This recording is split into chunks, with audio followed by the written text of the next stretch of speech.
आज हम लोग एक ऐसे खतरनाक स्टोरी के बारे में जानने वाले हैं जो कि अपने आप में एक बहुत ज़्यादा डरावनी और खौफनाक स्टोरी है। कोई इंसान के साथ ऐसे कैसे हो सकता है कि उसको अपना ज़मीन जायदाद सारी चीज़ें बेच के भी उसको कोई ठीक नहीं कर सकता। ऐसे इंसान कैसे होते हैं दुनिया में जो कि बस कुछ चीज़ों को पाने के लिए किसी को अपने से दूर करने के लिए इतना हद तक जा सकते हैं।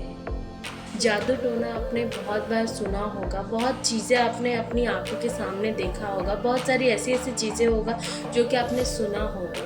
बट अभी जो मैं स्टोरी आपको बताने वाली हूँ ना, वो स्टोरी आपको ट्रस्ट करने में मजबूर कर देगा और आप जल्दी ट्रस्ट नहीं कर पाओगे। ये कैसा स्टोरी है, ये कैसा इंसान है जो कि ऐसे कर सकते हैं। अगर आपको हमारी वीडियो अच्छी लगती है तो प्लीज़ सब्सक्राइब करो। अगर कोई भी चीज़ आप गलत या सही लगता है तो प्लीज़ हमें मोटिवेट करने के लिए कमेंट में बताओ। स्टोरी की तरफ बढ़ते हैं। एक फैमिली था, एक लड़की थी जो कि बहुत ज़्यादा अमीर थी, बहुत ज़्यादा अच्छा खासा पैसा था उसके पास, बट उसकी मम्मी पापा नहीं थे और उससे किसी को प्यार हो जाता है, वो किसी से प्यार करने लगती है। एक लड़का आता है उसकी लाइफ में जो कि बहुत ज़्यादा खुश होती है और वो लड़के को हर कीमत पैसा देने के लिए रेडी होती है, हर चीज़ प्यार वगैरह सब कुछ देती है। बहुत अमीर घर की लड़की थी और बहुत लॉयल बंदी थी, तो वो अपने हस्बैंड को बहुत ज़्यादा प्यार करती है और ऐसे प्यार करते वो शादी कर लेती है और उनकी बहुत अच्छी खासी हंसी खुशी एक फैमिली क्रिएट होता है जो कि वो अपने लाइफ में बहुत ज़्यादा खुश थे। उसके लाइफ में धीरे धीरे 2 बेटे आते हैं, उसके 2 बेटे होते हैं और छोटी फैमिली होती है, अच्छे से खुश होकर रहते हैं। फिर उसके घर पे उसकी देवर की शादी होती है, वो जो लड़का रहता है उसकी छोटे भाई की शादी होती है। जब उस छोटे भाई की शादी होती है उसके घर में और एक मेहमान आती है उसकी देवरानी बनके। वो देवरानी उसके पति को हड़पना चाहती थी, तो इन दोनों में अफेयर स्टार्ट होता है। उसके हस्बैंड और उसकी जो देवरानी है, ये दोनों में अफेयर स्टार्ट हो जाता है। बट इसको कोई अंदाज़ा ही नहीं था कि इसके साथ होने क्या वाला है, क्या चल रहा है इसके पीठ पीछे, इसको कोई अंदाज़ा तक नहीं था। धीरे धीरे उसके पति इससे भड़काने लगता है कि चलो हम लोग है ना यूएस में जाके शिफ्ट हो जाते हैं, हम लोग वहाँ पे सेटल हो जाते हैं, हम लोग वहाँ पे रहेंगे। तो ये सोचती है कि शायद वो अपनी फैमिली की बात कर रहा है और मैं, मेरे दोनों बेटे और चारों जन जाके यूएस में शिफ्ट हो जाएंगे और सेटल होके वहाँ पे रहेंगे। वो ऐसा सोचती है। वो अपने हस्बैंड को बोलती, हाँ हम लोग रह सकते हैं, हमारे दोनों बेटों के एडमिशन करवा देंगे और हम अच्छी खासी खुशी खुशी उधर रह सकते हैं। तो उसका हस्बैंड बोलता है कि नहीं, सिर्फ मुझे मेरी फैमिली को लेके नहीं जाना है, मुझे अपनी भाई की फैमिली को भी लेके जाना है और मुझे वहाँ पे उसको सेटल करवाना है। तो प्लीज़ आप आपकी जो भी पहचान है उधर आप सेटल करवाओ और वहाँ पे एक होम खरीद लो हमारे लिए, तो हम लोग वहाँ पे ही जाके सेटल हो जाएंगे। तो ये औरत बहुत ज़्यादा भोली थी, तो उसको कुछ नहीं सूझा। उसको लगा कि सब कुछ नॉर्मल है, सब कुछ अच्छा चल रहा है, कि वो अपने भाई को भी वहाँ पे जाके सेटल कर दे। तो वो कुछ नहीं सोचती और वो सारी चीज़ें इंतज़ाम कर लेती है और वहाँ पे जितना भी उसको करना था, जो भी काम था, ये लोग के रहने की सारी चीज़ें इंतज़ाम कर लेती है क्योंकि इसके पास पैसा बहुत था, मैंने पहले भी बताया था। तो ये लोग है ना शिफ्ट हो जाते हैं, बहुत कम दिन में ये लोग वहाँ पे शिफ्ट हो जाते हैं। जब यूएस में जाते हैं तो ये लोग बहुत ज़्यादा खुशी में रहते हैं, बहुत ज़्यादा अच्छे से रहते हैं, बट इसको अंदाज़ा ही नहीं था कि इसके पीठ पीछे चल क्या रहा है। एक दिन उसकी देवर आके उसको बोलता है कि भाभी आपको पता है, मुझे ना ऐसा लगता है कि भैया और मेरे वाइफ के बीच में कुछ तो ऐसा कनेक्शन है जो कि मुझे खटकता रहता है। तो वो उसको बहुत ज़्यादा डांटती है, बोलती है कि आपने मेरे हस्बैंड के बारे में ऐसा कैसे बात किया, आपने उनके बारे में क्यों ऐसा बोला, ऐसा क्यों सोचा, आपको बुरा नहीं लगता ऐसा बोलने में? मैं तो कभी सोच भी नहीं सकती। मेरे हस्बैंड मुझे बहुत प्यार करते क्योंकि वो, उसका हस्बैंड जो है ना, वो इतना अच्छा गेम खेल रहा था इसके साथ, इसको कभी पता चलने ही नहीं दिया कि वो किसी के साथ अफेयर रखा है, उसको कभी नहीं पता चला। फिर धीरे धीरे दिन बीतता गया, टाइम चलता गया और उसको कुछ नहीं पता। ये उस दिन उसकी देवर को डांट देता है और वो बात वहीं ख़त्म हो जाती है। ये अपने दिमाग में ही ऐसी बातें नहीं लाता है। ऐसे हो के बहुत टाइम बीत जाता है, बहुत अच्छी सी लाइफ गुजर रही थी।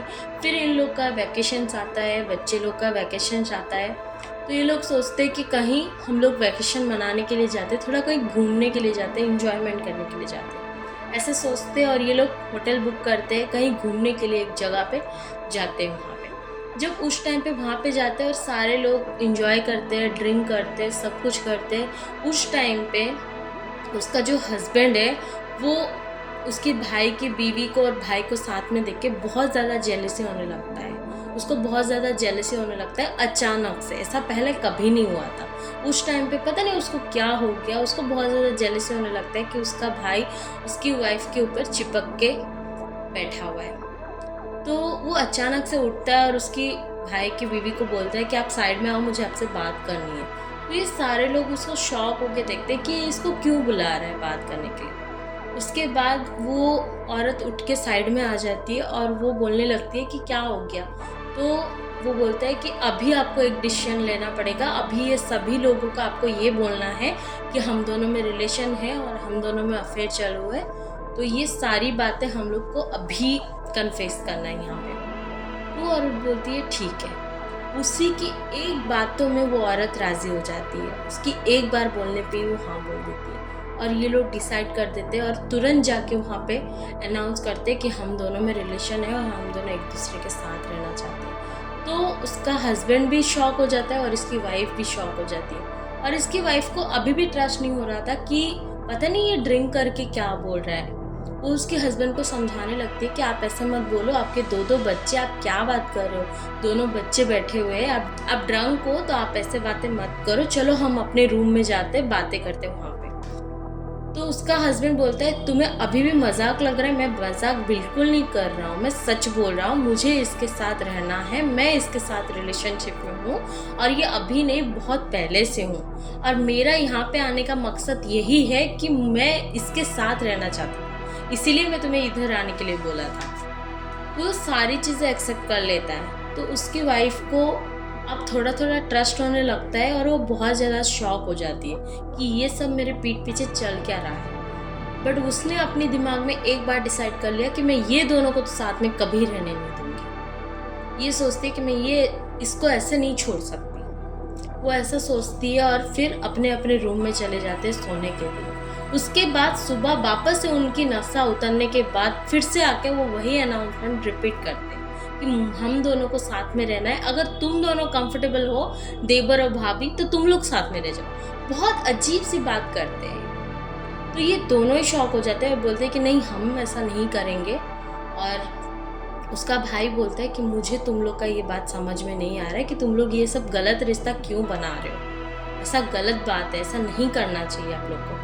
तो उसकी बात कोई नहीं सुनता है और इसकी वाइफ बहुत ज़्यादा शॉक में है अभी भी कि ये सब चल क्या रहा है, मुझे कुछ समझ में नहीं आ रहा है। उसके बच्चे लोग भी कुछ समझ नहीं पा रहे कि ये चल क्या रहा है। ऐसे हो के 2-3 दिन गुजर जाता है और सब अपने अपने घर चले जाते हैं। कुछ टाइम के बाद उसके छोटे भाई के एक्सीडेंट में डेथ हो जाती है अचानक से। और इसका भी उसके बड़े भाई के हाथ में ही था क्योंकि उसी ने उसको मरवाया था, वो जादू टोना करके।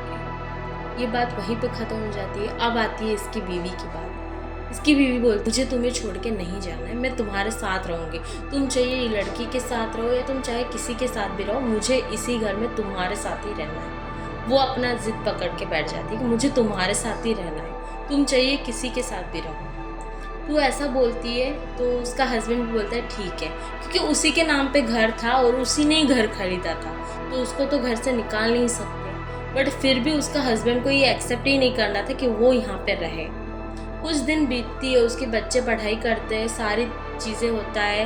वो लड़की कहीं बाहर नहीं जाती थी क्योंकि उसको डर था कि उसके हस्बैंड कुछ करके उसको भी ना मार दे, इसीलिए वो हमेशा घर पे ही रहता था। उसके बच्चे उसके प्रोटेक्ट करते थे, उसके बच्चे को कुछ नहीं करता। बट इसकी नज़र में वो सही से रहता ही नहीं था, इसको बहुत ज़्यादा उल्टा पुल्टा बातें बोलता था, बहुत गलत गलत चीज़ें बोलता था, सब कुछ सह के शांत रहती थी क्योंकि इसको जाना ही नहीं था यहाँ से। ऐसा होता है और कुछ दिन बीतता है। कुछ दिन के बाद उसके हस्बैंड और वो जो औरत थी साथ में, वो लोग इसको बोलते हैं कि तू यहाँ से चली जा, नहीं तो तेरे साथ अच्छा नहीं होगा। बट ये सुनती नहीं है उन लोग की बात। फिर उस दिन वो लोग कहीं बाहर जाते हैं और उसके बाद से उस औरत की बुरे दिन स्टार्ट हो जाते हैं। उस औरत के ऊपर इतना बड़ा मुसीबत आता है, उसकी तबीयत ख़राब हो जाती है, उसको पैरालिसिस अटैक करता है, बहुत सारी चीज़ें, उसकी किडनी फेल हो जाता है, कब क्या होता है किसी को नहीं पता, ऐसा हो क्यों रहा है। और ये लोग जाके कहीं ब्लैक मैजिक करके उसके ऊपर ब्लैक मैजिक करके आए थे, और ये करके आने के बाद उसको बताया भी कि हम लोगों ने तेरे ऊपर ऐसा किया, बट फिर भी वो कुछ नहीं कर पा रही थी। वो जगह जगह घूम के खुद को ठीक करने की कोशिश करती थी, बट कोई चीज़ का असर ही नहीं करता था, कोई भी चीज़ का असर नहीं करता था। मेडिसिन खाने से तबीयत ठीक हो जाती थी, फिर से खराब हो गई। उसका ऐसा हो के बहुत ज़्यादा बुरा हाल हो जाता है। आप ट्रस्ट नहीं करोगे, वो औरत सिर्फ 40 इयर्स की है, और वो अभी उसने जब अपना फ़ोटो भेजा मुझे, मैं देख के शॉक हो गई, क्योंकि वो औरत 70 इयर्स की लगती है दिखने में। उसकी ये हालत कर दिया हम लोगों ने। और वो ऐसा कोई जगह नहीं है जहाँ पे वो ठीक होने के लिए नहीं गई है। इंडिया का जितना भी ब्लैक मैजिक स्पॉट है वो सब जगह पे घूम चुकी है। बाहर जितने भी कंट्री में जिसने भी बोला उसको कि यहाँ पे जाओ ठीक हो जाओगे, वो वहाँ गई है। उसको किसी ने बोला आप इंडोनेशिया जाओ, वहाँ पे आप ठीक हो जाओगे, वो वहाँ पे गई, उसने 1 करोड़ रुपए वहाँ पे लगाया, बट कोई असर नहीं किया। वो इंडिया आई और काशी विश्वनाथ गई, वहाँ पे जाने के बाद भी वो कोई ठीक नहीं हुई। उससे 70 लाख लोगों ने लूट लिया, बट उसको ठीक नहीं कर पाए। उसके बाद वो बहुत जगह पे गई, यूएस गई, अरब कंट्री में गई, ऐसा बहुत सारी कंट्री में गई जहाँ जहाँ लोगों ने उसको बोला, पर कोई भी ठीक नहीं कर पाया। वो आज तक भी इसी इंतज़ार में है। अब वो इंडिया में है और आज भी वो इंतज़ार में है कि शायद कोई सही इंसान मुझे मिल जाए जो मुझे ठीक कर दे। मैं उसके ऊपर सब लुटाने के लिए रेडी हूँ, बट उन लोगों ने ऐसा क्या किया, ऐसा कैसा जादू किया, ऐसा कैसा ब्लैक मैजिक किया, उसको खुद को नहीं पता। उसकी उम्र बढ़ती जा रही है। वो इतनी सुंदर लड़की अब इतनी, आप देखोगे उसको डर जाओगे। दुनिया में ऐसी भी चीज़ें होती है, दुनिया में ऐसे भी ब्लैक मैजिक्स होती है। अगर आपको हमारी स्टोरी अच्छी लगती है तो प्लीज़ लाइक करो, शेयर करो एंड सब्सक्राइब करो, और कमेंट ज़रूर करो।